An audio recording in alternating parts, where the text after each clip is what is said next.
Jadi ada hadis mengenai di mana Allah. Hadis riwayat Imam Muslim, hadisnya sahih, tapi pemahamannya tidak sahih. Hadis riwayat Imam Muslim, hadisnya sahih, tapi pemahamannya tidak sahih. Hadisnya panjang kok dipotong. Apa hadisnya? Ada namanya asbabul wurud. Suatu kali Nabi didatangi oleh Ibnul Hakam. Ya, nama Ibnul Hakam ini diperdebatkan Muawiyah atau Amr. Dia punya budak, tidak beres kerjaannya, ngurusin domba. Akhirnya tuannya Ibnul Hakam ini marah, dibawalah ke Nabi. Ya Rasulullah, in ra'aitaha mu'minah, jika engkau menilainya mukmin, melihatnya mukmin, maka aku akan a'tiqah, akan memerdekakannya. Lalu Nabi bertanya, aina Allah? Di mana Allah? Gitu kan? Dijawab oleh perempuan ini di riwayat ini, fis sama, di langit. Tapi cuma ini riwayatnya. Di riwayat lain disebutkan perempuan itu tidak bisa ngomong. Dia cuma gini, asyarat ila sama. Itu di riwayat Ahmad. Di riwayat Imam Malik yang riwayatnya lebih pendek dan lebih sahih, atashhadina alla ilaha illallah. Pertanyaannya bukan di mana Allah, tapi apakah kamu bersaksi tiada yang disembah kecuali Allah. Nah, ini kita jelaskan. Ini penjelasan kedua kalinya nih. Berdasarkan itu ulama kita kemudian merumuskan sebuah pertanyaan. Apakah kalau ada orang non muslim mengatakan Allah di langit, itu dia jadi Islam? Enggak. Kapan dia jadi Islam? Kalau syahadat. Jadi kalau mereka mengatakan Allah di langit, benar-benar versi hadis budak perempuan. Tapi versi hadis Abu Bakar, Umar, Utsman, Ali, Abu Bakar diajarkan Nabi apa di Gua Hira?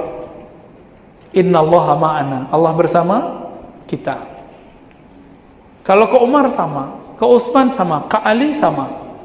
Artinya ke sahabat-sahabat yang IQ-nya tinggi, kecerdasannya level tinggi, Nabi SAW tidak mengajarkan kalimat itu. Jika kita menganggap kalimat yang tadi itu benar, ala kulli hal hadisnya sahih. Maka Imam Badruddin bin Jama'ah mengatakan, orang yang meyakini Tuhan di langit, dia mengikuti hadis budak perempuan. Nah, kalau saya ikut hadis Abu Bakar aja ya, yang Allah itu dekat ya. Nah, kalau saya ikut hadis Abu Bakar aja ya, yang Allah itu dekat ya. Ya Abu Bakar, hai Abu Bakar, apa pendapatmu? Ini di Gua Hira. Jika ada dua hamba Allah, salisuhum Allah, maka yang ketiganya Allah. Menggigil Abu Bakar mendengar itu, langsung tenang dia. Kalau kita berdua ketiganya Allah, bagaimana? Tenang langsung. Itu yang diajarkan Nabi, ditalkinkan Nabi, dibimbingkan Nabi kepada Abu Bakar As-Siddiq. Nabi nggak bilang, Abu Bakar, kamu gak usah takut, Tuhan di langit. Enggak. Jadi beda. Cara Nabi berbicara ke sahabat yang seperti Abu Bakar beda dengan si perempuan. Maka meskipun mereka menyalahkan kita yang tidak mengikuti hadis ini, nggak ada masalah. Ya, karena kita punya ulama yang lebih faham hadis ini daripada kita. Hadis ini disyarah oleh siapa? Imam Nawawi.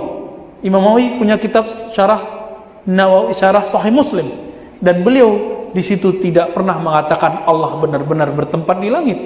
Kenapa? Kalau disebut di langit bertentangan dengan Quran, Pak. Di Quran dikatakan Allah itu ada 7 ayat bersemayam di atas arasy. Loh, di mana dong? Dan langit itu cuma 1 biji kecil dibandingkan arasy. Dibandingkan kursi, langit, bumi digabung itu cuma biji kecil dibandingkan arasy. Maka arasy disebut azim dalam Al-Quran.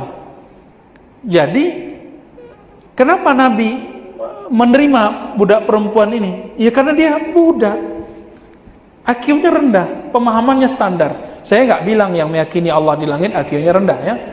Itu masalahnya kok Anda yang cerdas itu pakai hadis budak perempuan gitu. Pakai dong hadis para sahabat yang kibar, ulama-ulama sahabat yang besar.